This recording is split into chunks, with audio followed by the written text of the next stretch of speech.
কিসের বড়াই, কিসের দেমাগ, কিসের অহংকার? পায়ের নখ থেকে মাথার চুল পর্যন্ত 3.5 হাতের বডির একটা জায়গা দেখাতে পারবে যেখানে বদবু ছাড়া খুশবু বেরোয়? দেখাও। পায়ের নখ থেকে মাথার চুল পর্যন্ত, পেশাবের রাস্তা দিয়ে, পায়খানার রাস্তা দিয়ে, মুখ দিয়ে, নাক দিয়ে, কানের ফুটো দিয়ে, আর তারপরে প্রত্যেকটা লোমের গোড়া দিয়ে। এখন তো খুব এটা বোঝা যায় না, গরমকালে বাসে চেপেছেন, খুব ঘাম হচ্ছে আর প্রচন্ড গরম, একটু বেরিয়েছে, ভাই ও ভাই আপনি হাতটা একটু সরিয়ে দেখবেন, দেখছেন না আপনার ঘাম বেরোচ্ছে, গায়ে পড়বে। So be careful. দেখান না যে পায়ের নখ থেকে মাথার চুল পর্যন্ত একটা জায়গা থেকে খুশবু বেরোয় বদবু ছাড়া। খোলেকাল ইনসান জাইফা, আমি তোমাকে বড় দুর্বল করে তৈরি করেছি, ভুলে যেও না। জ্ঞান, খবরদার জ্ঞানের বড়াই করো না। ওমা উতিতুম মিনাল ইলমি ইল্লা কালিল, আমার জ্ঞানের মহাসমুদ্র থেকে যৎকিঞ্চিৎ তোমাদের দিয়েছে। জানো তোমরা এই আসমান জমিনকে, 7 আসমান আর জমিনকে তৈরি করতে তোমাদের জাপানের আর আমেরিকার মডার্ন টেকনোলজির সাহায্যের আমার কোনো প্রয়োজন হয়। এই জন্য দোস্ত, আল্লাহকে যদি কেউ না চেনে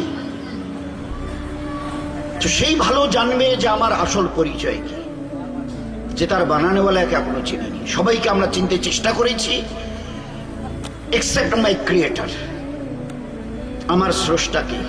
অথচ তিলি তিলি তিনি আমাকে প্রতিবার তিলে তিলে, আমার জন্মের ব্যাপারে আমার মা বাবা কেউ কিছু না জানতে না, দে নো নাথিং, কিচ্ছু জানে না। কসম খেয়ে বলছি, বিছানার থেকে মা বাবা উঠে এলো, জিজ্ঞাসা করুন কিছু হয়ে গেছে, বলে তা তো বলতে পারবো না। 1 মাস পরে, 1 মাস গড়িয়ে যাবার পরে মা সাসপেক্ট করে, হাজব্যান্ডের কাছে বলে যে মিনস্ট্রেশনটা বোধহয় তাই, সামথিং হ্যাপেন্ড দেয়ার, মনে হয় কিছু একটা হয়ে গেছে। আল্লাহ বলে কবে টের পেলি রে, তোমরা না দুজন ওই বিছানায়? তা বলে 1 মাস পরে। আল্লাহ জবাব দিয়েছে, ওমা উতিতুম মিনাল ওমা তাহমিলু ওমা তাহমিলু মিন উনসা ওয়ালা তাদাউ ইল্লা বিইলমিহি। একটা মায়ের পেটে বাচ্চা কবে আসবে আমি জানি, এরা দুনিয়া তো দূরের কথা, এরা 2 জন পর্যন্ত জানে না। সেই মানুষ বড়াই করে, ওই মানুষ জ্ঞানের বড়াই করে। আচ্ছা, 1 মাস পরে সাসপেক্ট করছে এটা ছেলে হবে না মেয়ে হবে, তাহলে একটা আল্ট্রাসোনোগ্রাফি করতে হবে, দেখি কি হয়। আল্লাহ বলেছেন ওটা আমি জানি। ওয়াল্লাযী ইউসাবিরুকুম ফিল আরহামি কাইফা ইয়াশা। ও আমেরিকার প্রেসিডেন্ট যদি বলে আমার বিবির পেট থেকে আমি ছেলে বাচ্চা নেব, it may not be, it may not, অসম্ভব কথা। আমি যা চাইব, ওয়াল্লাযী ইউসাবিরুকুম ফিল আরহামি কাইফা ইয়াশা, আমি বাচ্চাদানিতে যা চাইবো, ছেলে তো ছেলে, মেয়ে তো মেয়ে, কালো তো কালো, ফর্সা তো ফর্সা, বেটে তো বেটে, লম্বা সাইজে তো লম্বা সাইজ, পৃথিবীর তোমাদের কারো হাত দেবার এখতিয়ার নেই। এরপরেও আমাকে মানতে চাও না? বলো তো, এই মা 10 মাস, এই বাচ্চাটা মায়ের কোলে পেটে 10 দিন থাকে, কে খাওয়ায়? তোমরা, তোমাদের মডার্ন টেকনোলজি, তোমাদের মা অথবা তোমাদের বাপ। আমি মিন স্টেশনের রাস্তাটাকে ক্লোজ করে দিয়ে ওটা নাভির সঙ্গে জুড়ে দিই, আরো খানাটাকে ডিস্টিল করে আমি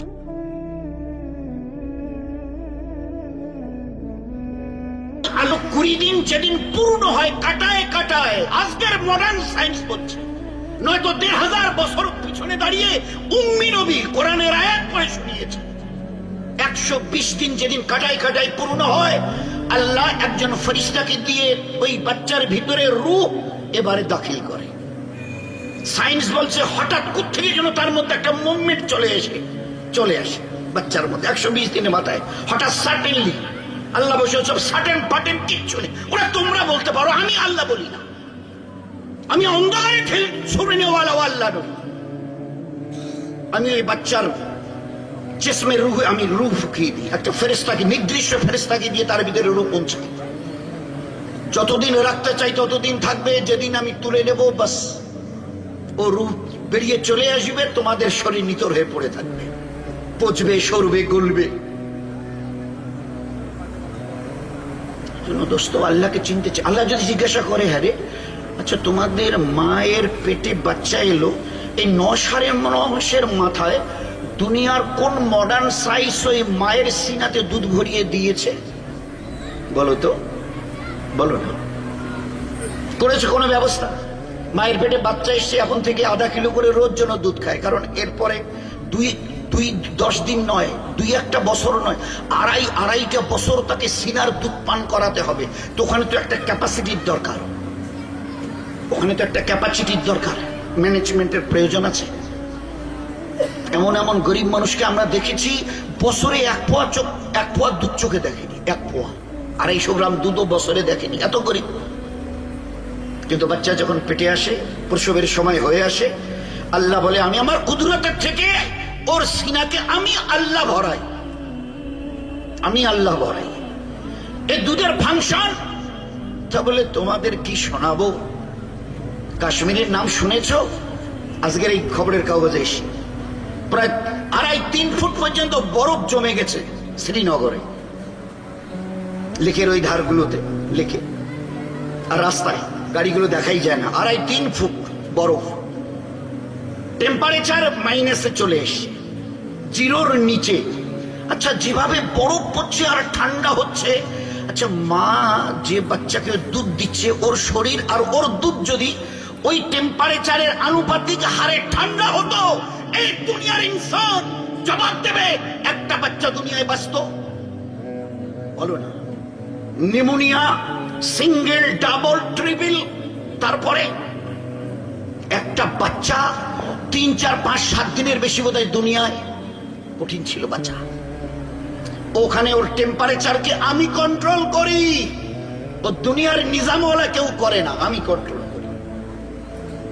এইরকম প্রচন্ড শীতের হাড় কাঁপুনি ঠান্ডা, ওর দুধ আমি আল্লাহ হালকা হালকা গরম। এই ঠান্ডায় ওখান থেকে যখন বেরোয় হালকা হালকা গরম, আর প্রচন্ড গরমে যেখানে 40-এর উপরে টেম্পারেচার, যে সমস্ত দেশে, সুইডেন, নরওয়ে, ওই সব দেশে 40, 45, 50, তো আমি ওই হারে যদি মায়ের ওই দুধ যদি তার স্তনে গরম হতো, এই বাচ্চা হজম করতে পারতো না।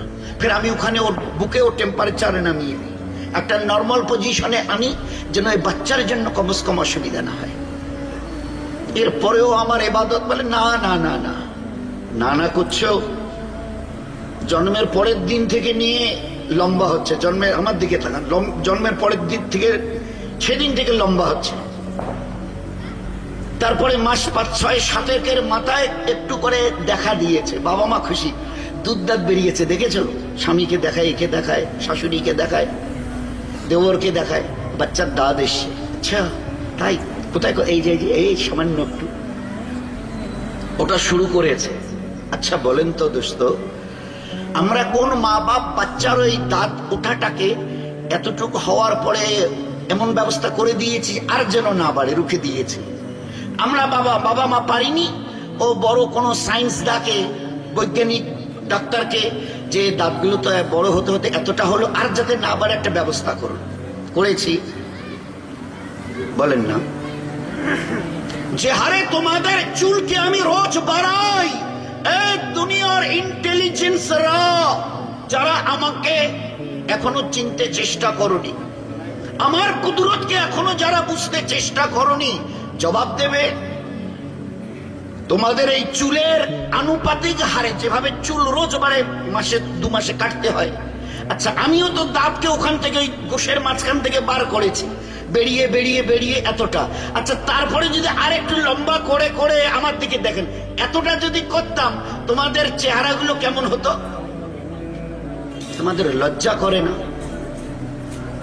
এ আল্লাহ, তুমি কত বড় কুদরতওয়ালা, ওকে রুখে দিয়েছো? বলে না, হ্যাঁ রুখে দিয়েছে, আর বাড়বে না।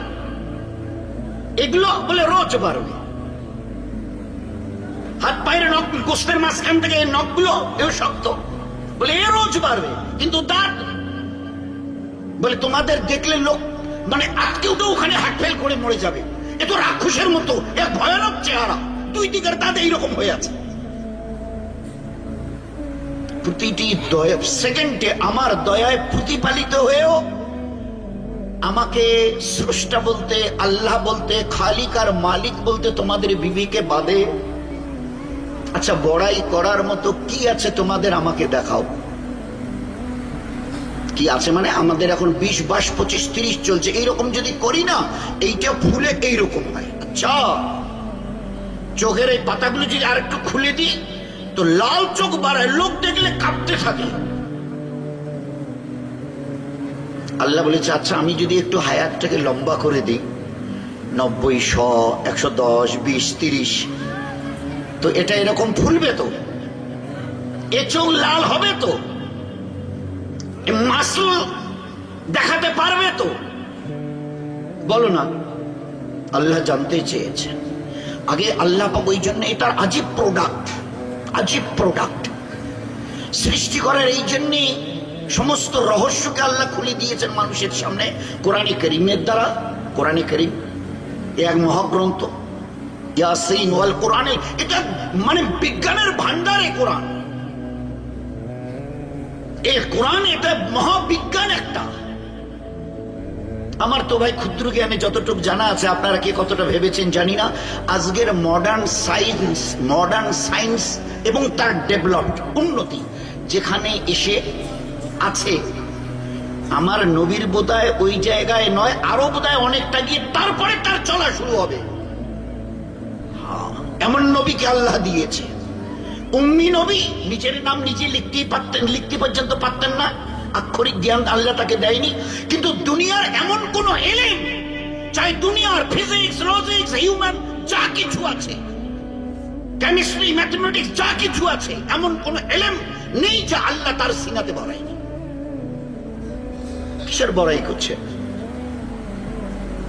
সিসিটিভির এখন একেবারে মানে সে কোথায় নেই বলেন না। সিসিটিভি 1500 বছর, এটা সেই দিন তোমরা বার করলে, তার আগে নাম ছিল ক্লোজ সার্কিট। চুপ করে বসিয়ে দেওয়া হতো কোনো জায়গায় আর চুপকে তোলা হতো। আল্লাহ 1500 বছর আগে মানে পিছনে দাঁড়িয়ে নবীকে বলেছে, নবীজি আয়াত পরে ভালো করে শুনিয়ে দিন। এরা আমাকে ফাঁকি দিতে চায়, আল্লাহ তুমি কোথায় গো, আমাদের পাত্তাই পাবে না। আল্লাহ উত্তরে দিয়েছ, মাকারু মাকার আল্লাহ ওয়াল্লাহু খায়রুল মাকিরিন। আমার সামনে চালাকি দেখাস না, তোদের চাইতে ঢের ঢের ঢের বেশি চালাকি আমি জানি। ও মাকারু মাকার আল্লাহ ওয়াল্লাহু খায়রুল মাকিরিন। কতটা চক্কর মক্কর শিখেছিস আমার সামনে, তাও আবার। তো তোমাদের সিসিটিভি ওই জন্মের তারিখ এই কমাস কত বছর। আল্লাহ পাক নবীকে বলেছেন আয়াত পরে শুনিয়ে দাও। ফাঁকি এতটা সহজ নয়। মায়ের পেট থেকে বেরিয়ে এনে দুনিয়াতে আজাদ করে ছেড়ে দেয়নি, যা গো অ্যাজ ইউ লাইক, যা মন চায় করো। এত সহজ মনে করো না। হায়াত মউতের মাঝখানের এই সময়টুকু আমি একটা নির্দিষ্ট কাজের জন্যই পাঠিয়েছি। যে মেহনত করে জীবনটাকে বানিয়ে নিয়ে আসবে, তার এখানে সুখের, লজ্জাদার, মজার সীমা নেই, ইজ্জতের সীমা নেই। আর মেহনত না করে ছেড়ে দিয়ে যে জীবনটাকে বিগড়ে আর বরবাদ করে আসবে, তার এখানে দুঃখের সীমা নেই। ফেরার তো রাস্তা ক্লোজড, বন্ধ। ওখানে আজাদ দেখে রক্তের কান্না কাঁদবে আর বলবে, রব্বানা রব্বানা আবসারনা সামিনা ফারজিনা। হে আল্লাহ, ভুল হয়ে গেছে, বুঝতে পারিনি যে এতটা কঠিন জায়গা, এটা এত কঠিন আযাবে। হে আল্লাহ, ভুল হয়ে গেছে, একটা বার চান্স দাও। কিসের জন্য? দুনিয়াতে গো ব্যাক, ফেরত, ফারজিনা, ফেরত দাও। কিসের জন্য যেতে চাও? না আমাল সালেহ, একটা নিঃশ্বাস তোমার ইবাদত ছাড়া কাটাবো না। আজ বুঝে আসেনি, কাল বুঝে আসবে, কিন্তু আল্লাহ জবাব দেবে, কাল্লা, আর হবে না, আর হবে না। তো আল্লাহ পাক নবীকে বলছে, শুনে দেন আপনি নবীজি, আমার পেয়ারা হাবিব, শুনিয়ে দাও। কিরামান কাতিবিনা ইয়ালামুনা মা তাফআলুন। Each and every activities of your life, either it may good or bad, has been noted by these two angels, Kiraman and Katib. যাকে মায়ের পেট থেকে বের হয়ে এসছো না তোমা, আমিও ফেরেশতাকে বলেছি স্টার্ট, গো অন। সেই দিন থেকে তোমাদের সিসিটিভি মাঝে মাঝে ফেল হয়। আজকের উত্তরবঙ্গে লিখেছে যে ওই শিলিগুড়ির যে মেডিকেলটা আছে, মেডিকেল কলেজ হসপিটাল, ওর প্রায় সিসিটিভি গুলো নাকি অকেজো হয়ে গেছে।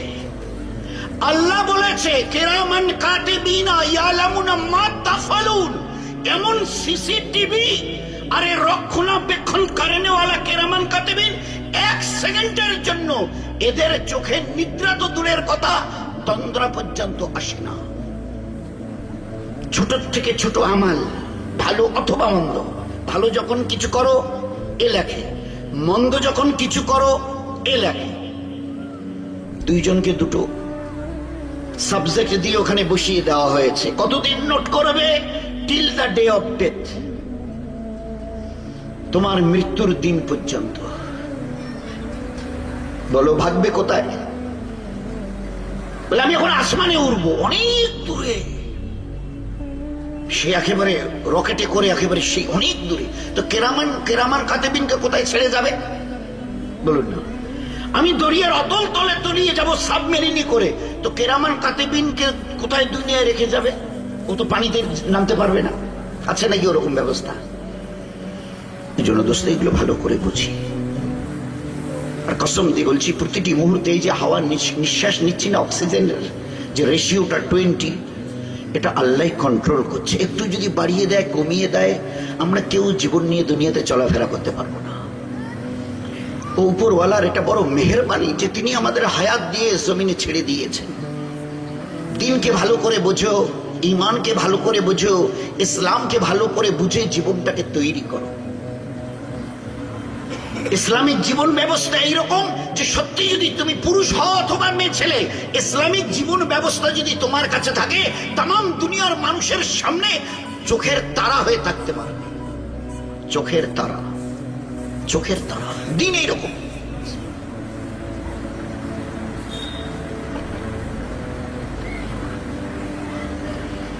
এই দিনে ঘৃণা নেই, মহব্বত আছে। জুলুম নেই, দয়া আছে। বেইনসাফি নেই, ইনসাফ আছে। ফাসাদ নেই, এখানে রহম আছে। আল্লাহর নবী সাল্লাল্লাহু আলাইহি ওয়াসাল্লাম, আল্লাহ পাক তাসিমু বিহাবলিল্লাহি জামিআ, আমার দিনকে সবাই মিলে মজবুত করে ধরো। কিসের জন্য? জীবনকে পাক করবার জন্য, জীবনটাকে পাক করবার জন্য, জীবনটাকে পাক করবার জন্য। পাক জীবন কেমন? এ ব্যবহারের দ্বারা, এর নিজের ব্যবহারের দ্বারা না ওর বানানেওয়ালা আল্লাহকে কষ্ট দেয়, আর না ওর জীবন ব্যবস্থার দ্বারা গোটা মখলুকের কাউকে কষ্ট দেয়। এ হচ্ছে মুসলমানের জীবন। মুসলমানের জীবনের দুটো চাকা। এক, মুসলমান সে তার নিজের ব্যবহারের দ্বারা, আমালের দ্বারা সে না আল্লাহকে কষ্ট দেবে। হাদিসে পাকের মধ্যে আর আল্লাহ নিজে বলেছেন, হাদিসে পাকের মধ্যে একদম আল খালকু আয়ালুল্লাহ, গোটা সৃষ্টি যা দেখছো অথবা দেখছো না, এ আল্লাহর পরিবারের মধ্যে। এদের কাউকে যদি কষ্ট দাও না, আল্লাহর দিলে বড় লাগে। যেরকম এটা গাছের পাতা চলতে চলতে এক সাহাবী ছেড়ে দিয়েছে, আল্লাহ রসুল দাঁড়িয়ে বলছে তুমি কেন পাতাটা ছেড়লে? এটা গাছের পাতা। আজকে লোক বলে, বেচারারা কতটা বুঝেছে আল্লাহ জানে, মুসলমান নাকি টেরিয়ারিস্ট, এরা নাকি টেরিয়ারিস্ট, সন্ত্রাসী। যে ধর্মের নবী তার উম্মতকে, অনুসারীকে, those are the followers of that prophet sallallahu alaihi wasallam, এটা গাছের পাতা ছেঁড়ার কারণে বলেছে কেন করলে? ও আমার সাথী কেন করলে? ও আমার উম্মত কেন করলে? এমনি, আচ্ছা আর করিও না। আর যদি বিনা কারণে একটা গাছের পাতা ছেড়ে দাও, কিয়ামতের মাঠে জালেম রূপে তোমাকে দাঁড় করানো হবে, জালেম, অন্যায়কারী রূপে। আল খালকু আয়ালুল্লাহ, শুনুনি, গোটা সৃষ্টি আল্লাহর একটা পরিবারের মতো। এদের কাউকে কষ্ট যদি দাও, আল্লাহর দিলে বড় লাগে। একজন জানোয়ারকে পিটাচ্ছে, একটা উটকে পিটাচ্ছে, তো উটটা নড়ছে না। হুজুর সাল্লাল্লাহু আলাইহি কাছে গিয়ে বলছে, ভাই উটটাকে কেন মারছো? তোমার উট আমাকে আমার কাছে ফরিয়াদ করছে, এ আল্লাহ রসুল, আমার মালিক আমাকে খেতে দেয় অল্প, আমার পিঠে বোঝ দেয় বেশি, আমি কি করে বইবো বলো? তোমার উট আমার কাছে শেখায়ত, অভিযোগ করছে। এই আল্লাহর প্রেয়ারা রসুল, আমার মালিক আমাকে খেতে দেয় কম, আমার পিঠে বোঝ দেয় বেশি, আমি কি করে এই বোঝ বইব? এবারে দেখে বলল, ভাই তোমার এই উটটা বুড়ো হয়ে গেছে, তুমি এটা বেচে একটা জওয়ান উট কিনে নাও, এই উটটা বুড়ো হয়ে গেছে, কি করে এত বোঝ বইবে? তুমি এগুলো পিঠে চাপিয়েছো, বাজারে মদিনা নিয়ে যাবে, এ তো বুড়ো হয়ে গেছে, বয়স্ক হয়ে গেছে উটটা। আল্লাহ রসুল, আমার এই বুড়ো উট কে নেবে? বলে, কেন তুমি বিক্রি করে আমি নিব, আমি খরিদ্দার আছে, আমি নেব।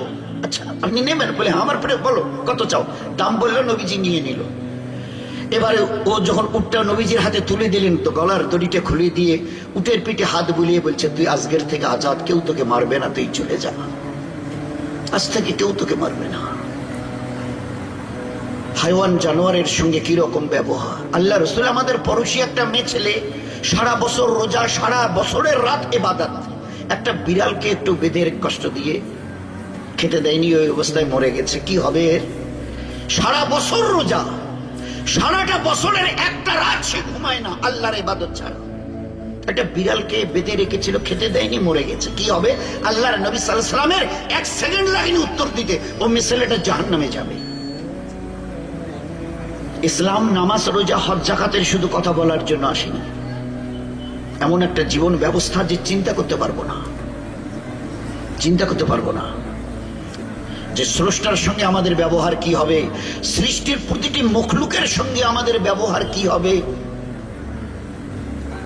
বলুন, এটা হাইওয়ান জানোয়ারের সঙ্গে, গাছপালা, তৃণলতার সঙ্গে, বাড়ির এবং বাইরের লোকের সঙ্গে, চাই সে আমাদের কওম হোক, মুসলমান অথবা মুসলমান, এই মুসলমানের ব্যবহার কি হবে? আল্লাহর নবী বলছে, তুমি যখন একটা লোকমা মুখে, খানা মুখে দিতে যাও না, অন্তত পক্ষে তোমার পড়োশির একটু খবর নিও, কমসে কম 40টা বাড়ির একটু খবর নিও। চাই সে হিন্দু ভাই হতে পারে, মুসলমান হতে পারে, ও দেখতে যেও না যে এরা মুসলমান কিনা, আগে দেখি না, প্রতিবেশী। আর তোমার ব্যবহারে তোমার প্রতিবেশী যদি শান্তিতে না থাকে, শান্তি না পায়, তৃপ্তি না পায়, আমি নবী বলছি তুমি কোনোদিন জান্নাতে যেতে পারবে না, কোনোদিনই জান্নাতে যেতে পারবে না। ব্যবহার কি হওয়া চাই বলেন, বলুন।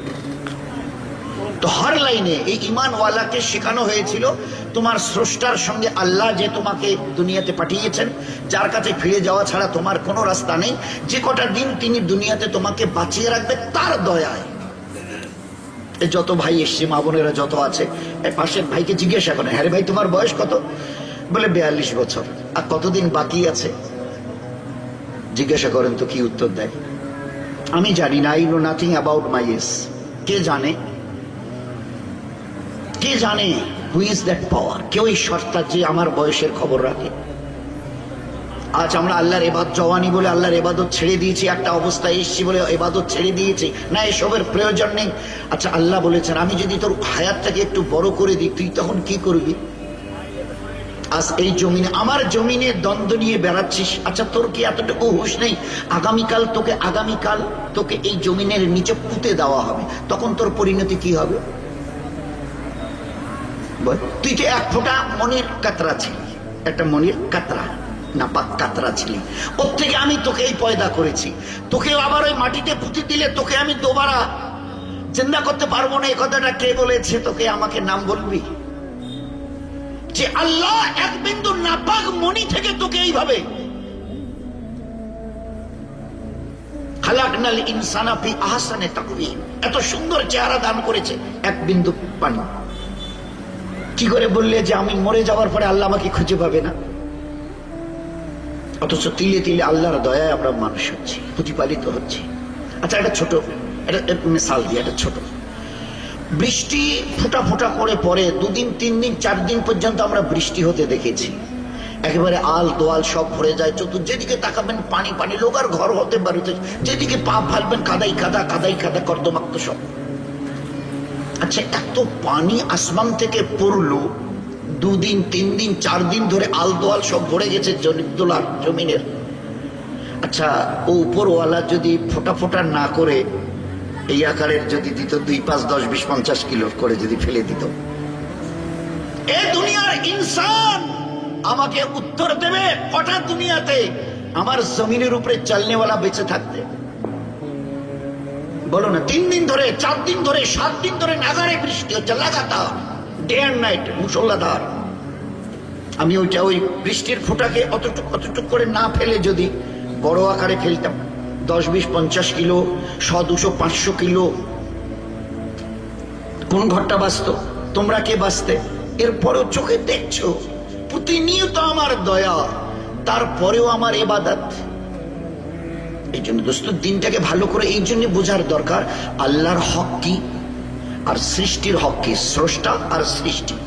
আল্লাহর সঙ্গে ব্যবহার কি রকম হবে আর মখলুকের সঙ্গে ব্যবহার কি হবে। মা বাপ, বিবি, বাচ্চা বাচ্চি, ভাই বোন, পাড়া প্রতিবেশী, আত্মীয় স্বজন, কওম এবং গায়ের কম, কাদের সঙ্গে কি ব্যবহার হবে। হুজুর সাল্লাল্লাহু আলাইহি ওয়াসাল্লাম শুনলেন, আমার বাড়ির এক পাশেরই এক পড়োশি, সে ইহুদি, একটা জওয়ান ছেলে, অসুস্থ।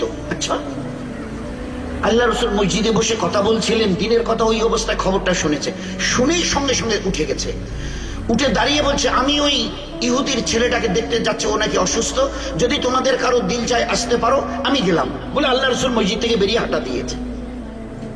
কি প্রয়োজন ছিল একটা ইহুদির ছেলেকে দেখতে যাবার? বলুন না। আচ্ছা, তো এখন আর ওইদেরকে ঘরে রাখা এখন আর ঠিক হবে না, তো কোথায় রাখবো? বললো, ওই যে বৃদ্ধাশ্রম আছে না শহরের ওই যে বাইরে, ওইখানে ওদের রেখে দিয়ে আসে। নীরবে ওদের চোখের পানি দিন আর রাত মৃত্যু পর্যন্ত ওখানে পড়বে।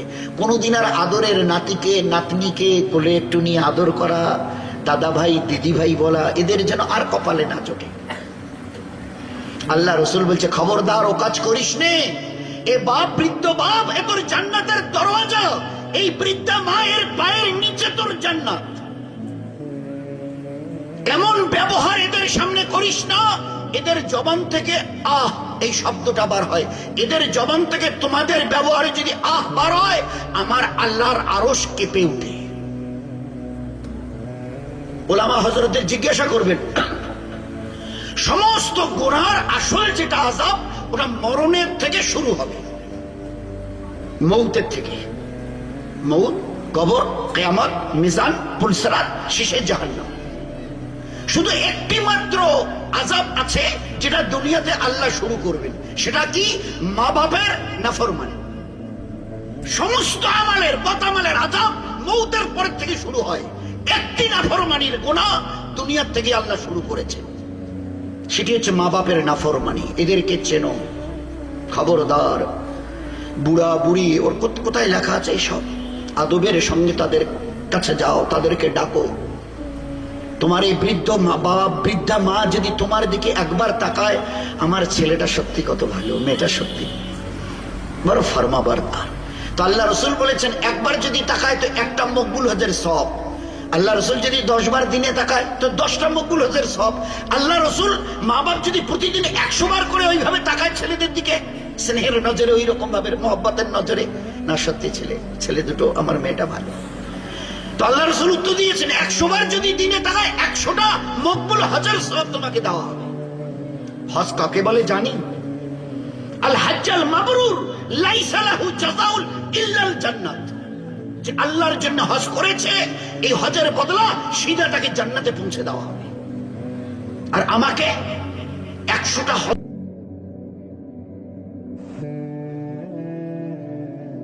ফিরি করা, এই যে নামাজ, রোজা, তসবিহ, তেলাওয়াত, জবানের হেফাজত, শরীরের পর্দা, আমাদের হোক আর মা বোনদের হোক, বাচ্চাদের তালিম তরবিয়ত, কিসের জন্য?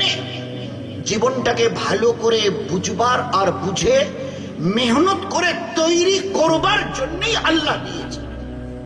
একটা বাচ্চা তখন এই যে শুরুতে কিরাত ছিল, নিল্লাজি খালাকাল মাউত ওয়াল হায়াতা লিয়াবলুয়াকুম আইয়ুকুম আহসানু আমালা।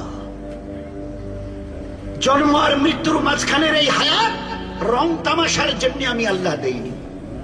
কে কত ভালো আমল করে জীবনটাকে আহসান মানে হুসন, সুন্দর, ভালো আমলের দ্বারা কে কত নিজের জীবনটাকে তৈরি করে। এভরিথিং হ্যাজ বিন নোটেড, সবকিছু নোট হচ্ছে।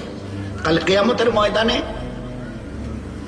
আল্লাহ জবাব দিয়েছে, চালাকি না গো আল্লাহ, না, আমি সত্যি বলছি আল্লাহ, আমি করিনি, সত্যি বলছি, আমি মিথ্যা কথা, আমি কান ধরে বলছি, তুমি বিশ্বাস করো আল্লাহ, আমি ওই দিব ওর নামে, আমি কান ধরে বলতে পারি। চালাকি? আল্লাহ জবাব দিয়েছে, তুই যে কিয়ামতের মাঠে মুখ দিয়ে বলবি, এ কথা কোথায় লেখা আছে দেখা তো, কোরআন খুলে। আল ইয়াউমা নাকতিমু আলা আফওয়াহিহিম, আমি কিয়ামতের মাঠে তোর জবানে তালা লাগিয়ে দেব, মোহর সিল করে দেব। ওয়া তুকাল্লিমুনা আইদিহিম, তোর হাত ওই দিন আমার সঙ্গে কথা বলবে, যেভাবে তোমাদের ক্যাসেট মোবাইল কথা বলে না, ওইভাবে আমার সঙ্গে তোমার হাত আমার সঙ্গে কথা বলবে। বুঝতে কষ্ট হচ্ছে? ভাই ধরো, ধরেন পানটা ধর। ভাই ডানাটা বাড়ালে ভালো হতো, আসলে এটাতে কিছু নেই, দেখতেছেন না, এটা বুঝবইছি, দেখেন কিছু। আপনি চিমটি কাটেন, এ হাত তোমার, কথা শুনে আমার যদি হিম্মত থাকে, আমেরিকা অবশ করে দিয়েছি, প্যারালাইজ করে দিয়েছি, এটা স্ট্রোকের সিল মেরেছি, হিম্মত থাকে শুধু পানটা নিয়ে দেখিয়ে দাও, হাতটা তুলে। বাহাদুরি করতে যেও না। পায়ের একটা রক যদি কম বেশি করে দিই, জীবন ভর ছেঁচড়াতে হবে, জীবন ভর। এখানকার একটা ভেইন যদি কম বেশি করি, কাপড় খুলে রাস্তায় ফুটপাতে নাচতে হবে মানুষের সামনে, জানো তো। একবার রাঁচিতে গিয়ে দেখে নাও, তেজপুরে গিয়ে দেখে নাও। আমি আল্লাহ কিয়ামতের মাঠে তোমার জবানে মোহর লাগিয়ে দেব। ওয়া তুকাল্লিমুনা আইদিহিম, তোমার হাত আমার সঙ্গে কালাম করবে, কথা বলবে। আমরা কই না ভাই সালাম কালাম, কাল্লিমুনা কথা বলবে। ওয়া তাশহাদু আরজুলুহুম, তোমার পা আমার সামনে দাঁড়িয়ে ওই দিন সাক্ষী দেবে। বিমা কানু ইয়াকসিবুন, দুনিয়াতে যা যা করেছো, ভালো অথবা মন্দ কাজ, সব ব্যাপারে সে ওই দিন আমার সামনে দাঁড়িয়ে গাও। আমি জিজ্ঞাসা করবো, এ পা, আমি ওকে তোর হাওয়ালা করে দিয়েছিলাম, বলে দিয়েছিলাম একে দিয়ে ভালো কাজে যাবি, ভালো জায়গায় যাবি, ভালো কাজের জন্য পা বাড়াবি, তোকে নিয়ে কি করেছে? তো ওই দিন তোমার ওই পা, তোমার যা কিছু কর্ম করেছো দুনিয়ায়, সব ব্যাপারে সাক্ষী। আমরা আজান দেয় না, আশহাদু আল্লাহ, আমি সাক্ষ্য দিচ্ছি আল্লাহ। আল্লাহ বলছে ওয়া তাশহাদু আরজুলুহুম, তোমার পা আমার সামনে দাঁড়িয়ে তুমি বলবে, এ হাত কি করছো? এ হাত, ও তোকে লাঠি মারতে আসেনি, একটা ঘুষি মারতে আসেনি, লাঠি তুলেনি, আমি তোকে বাঁচাবার জন্য এরকম করিনি, তুই বল। আর তুই আজ আমার ব্যাপারে সাক্ষী দিচ্ছিস। ওই সময় হাতের জবান আল্লাহ খুলে আগে দিয়ে দেবে। ও বলবে, আমার হাত, এই যে আমি হাত না, এটা তুমি পয়দা করোনি, আমার আল্লাহ আমাকে তোমার ওখানে সেট করে দিয়েছে। যতদিন তিনি ঠিক রাখতে চেয়েছিলেন ঠিক ছিলাম, যেদিন তিনি বলেছে আজকে থেকে অকেজো হয়ে যা, তো ওই দিন থেকে তুমি আমাকে বোঝা হয়ে নিয়ে বেরিয়েছো, তুলতে পর্যন্ত পারোনি। বলো, তোমার এখতিয়ার ছিল একে তোলার? তো আমার আল্লাহ বানানোওয়ালা আজ আমাকে জিজ্ঞাসা করেছে, যা কিছু তুমি করেছো আমাকে নিয়ে দুনিয়ায়, আর সব আমি খুলে দেব। সেই দিন দুনিয়ার যত কেউ কাটা সবাই টের পাবে আজ কত শক্ত জালে ধরা পড়ে গেছি। এই জন্য ভাই, আমারও জন্য দোয়া করেন। হুজুর সাল্লাল্লাহু আলাইহি ওয়াসাল্লামের আনিত দিনকে এখনো আমাদের বোঝা হয়নি। হ্যাঁ বলছি, এই কত জ্ঞান আর বিজ্ঞান দিয়ে আল্লাহ ভরিয়ে দিয়েছে, চিন্তা করতে পারবো না। আমার ছোট্ট জ্ঞানে দোয়া করবেন, আমার ছোট্ট জ্ঞানে, আমরা তত শিক্ষিত নই, মুখ্য সূক্ষ্ম লোক। আজকের এই লেটেস্ট মডার্ন সায়েন্স আর টেকনোলজি যে জায়গায় এসে দাঁড়িয়ে আছে বর্তমানে, today in such a position, যেখানে আজকের দাঁড়িয়ে আছে, আমার নবীর এখান থেকে চলা শুরু হয়েছে তার জ্ঞান আর বিজ্ঞানের। একটা করে আমার নবীর সুন্নতকে বুঝতে ১,৫০০, ১২০০, ১৩০০, ১,০০০ বছর লাগলো। আমার নবীর গোটা জীবনটাকে বুঝতে তোমাদের ক কোটি বছর লাগবে? ১,৫০০ বছর আগে নবী বলেছে ধূমপান করিও না, আমি নবী বলছি। ১,৫০০ বছর পরে দুই কান ধরে বললো, ওরে আল্লাহ, কি ব্যাপার, এতে নিকোটিন টান দিলে নিকোটিন তৈরি হয়, বড় বিষাক্ত জিনিস, এটা নবী কি করে জানলো? উনি তো কোনো লেখাপড়া করেননি, কেমিস্ট্রির ফিজিক্সের কোনো জ্ঞান তার তো ছিল না, কি করে বললেন? তো উনি শুধু নামাজের কথা বলবার জন্য, রমজানের রোজা রাখবার জন্য, প্রতিদিন কোরআন শরীফ তেলাওয়াতের জন্য, সকাল বিকাল তাসবিহাতের জন্য নিজের জবানকে গীবত, শিকায়েত, মিথ্যা, ধোকাওয়ালা কথা বাড়ির এবং টাড়ির লোকের সঙ্গে গালিগলুজ ঝগড়াঝাটির জন্য আল্লাহ জবাব দেয়নি। আমি কিয়ামতের মাঠে হর প্রতিটি অঙ্গ প্রত্যঙ্গ থেকে কথা বলিয়ে নেব। সেদিন আসলিয়াত বার হবে, কে কি করে এসছো, বিমা কানু ইয়াকসিবুন। এই জন্য ভাই আমার সবার কাছে অনুরোধ থাকলো, আর আমারও জন্য দোয়া করবেন, এটারও জন্য অনুরোধ থাকলো, আল্লাহ যেন তার পেয়ারা দিনকে ভালো করে বুঝবার তৌফিক দেয়। এই জন্যই প্রয়োজন আছে। কে চায় দুনিয়াতে অশান্তিতে থাকতে? আচ্ছা বলে তো, একটা লোক হাত তুলে দেখান তো। আমি চাই অশান্তিতে থাকতে। আল্লাহ ওয়াদা করেছে আমার দিনের উপরে চলবি, চলবি আমার দিন আমার ইবাদতের উপরে। আমি তোর সঙ্গে ওয়াদা করছি, যেদিন তুই প্রতিজ্ঞা করবি, একদম promised, that I have been promised, আমি আজকের একদম তয় করে নিয়েছি, এই আল্লাহ তোর দিনের উপরে চলবো। আমি কসম খেয়ে বলছি, আসমানের আল্লাহ কসম খেয়ে নেয়, আমিও কসম খেয়ে বলছি, আজ থেকে তোর অন্তরকে আমি শান্তি দিয়ে ভরিয়ে দেবো। আজ এই যে টেনশন ফেনশন, ভিতরে নানা রঙের টেনশনের খবর শুনছি, আর এখানে tension tension tension tension tension. Allah বলে দিয়েছে আমার ইবাদতের মধ্যে লাগ, এর টেনশন আমি আল্লাহ খতম করে দেবো। এর দুনিয়া ঔষধ পাবি না, এর মেডিসিন আজ পর্যন্ত বারই হয়নি। কোথায় পাবি? কোন ডাক্তারের কাছে যাবি টেনশনের ঔষধের জন্য? আল্লাহ বলে দিয়েছে আলা বিযিকরিল্লাহি তাতমাইন্নুল কুলুব। তোর অন্তরের শান্তি আমার দিনের মধ্যে, আমার ইয়াদের মধ্যে। সংসারে অশান্তি, কারো কথা কারো গায়ে সয় না, হন হন কচকচ ঝগড়াঝাটি লেগে আছে। এই সংসারটার এমন হলো কেন? কারো কথা কারো, কেউ কাউকে দেখতে পারে না, কারো কথা কারো গায়ে সয় না। আল্লাহ জানিয়ে দিয়েছে যেদিন থেকে আমাকে মানার মতো মানা আর আমার ইবাদতকে ছেড়ে যেদিন থেকে শুরু করেছ না, ওই দিন থেকে সংসারের সব সুখ আমি আল্লাহ তুলে নিয়েছি। যত চেষ্টা করো, যত পারো চেষ্টা করো, 1000 বছর ধরে দৌড় লাগাও, এই অশান্তি ঘরের কোনোদিন শেষ হবে না। শেষ হওয়ার রাস্তা আমি তো দেখিয়ে দিয়েছিলাম। মান আমেলা সালেহা যাকারিন আও উনসা, চাই পুরুষ হওয়ার মেয়ে ছেলে, নেক আমাল করো, ওয়া হুয়া মুমিনুন, তোমরা যদি আল্লাহকে সত্যিকারের বিশ্বাস রেখে থাকো, ফালা নুহিয়ান্নাহু হায়াতান তাইয়্যিবা, তোমাদের সংসারকে সুখ দিয়ে ভরিয়ে দেব। সুখের রাস্তা তো দেখিয়ে দিয়েছিলাম, তোমাদের পছন্দ হয়নি। মাঝে মাঝে পুরুষ বলে, মেয়েরা ঘরের বলে, এই সংসারটার কি হলো? আল্লাহ আসমান থেকে আওয়াজ দেয়, কি হলো বুঝতে পারছে না? যেদিন থেকে আমার ইবাদত ছেড়ে দিয়েছে, ওই দিন থেকে সংসারে সুখ আসা, অন্তরে শান্তি আসা, রহমত আর বরকত আসা, ইজ্জত আর হেফাজত করা আমি আল্লাহ তুলে নিয়েছি। এখন কেউ যদি পায়ের জায়গায় তোমার মাথায় এসে লাথি মারে না, কিচ্ছু করতে পারবে না, কারণ তোমাদের হেফাজতের জামিন আর জিম্মেদার আমি ছিলাম। কিন্তু আমার জিম্মেদারি থেকে তোমরা বেরিয়ে চলে গেছো। কিরকম প্রমাণ? বলে মসজিদে তোমাদের আজান হয়, বলে সে হয়, বলে মাইক গলায় না মাইকে? বলে আপনি যে কি বলেন, আজ থেকে 30 বছর আগে মাইক কিনেছি, 4টে চোঙে আজান দেওয়া হয়। কটা ঘরের মসজিদ? তাহলে তার 150 হবে। আজানের পরে কজন আসে? তাহলে 8-10 জন 12 জন তো হবে আল্লাহ দিলে। তো যেদিন মুসলমান আল্লাহর ঘরকে বিরান করা শুরু করেছে, খোদার নামে কসম খেয়ে বলছি, ওই দিন থেকে আল্লাহ আমাদের ঘরকে বিরান করার জন্য আওয়াজ লাগিয়েছেন। ভালো করে বুঝিনি।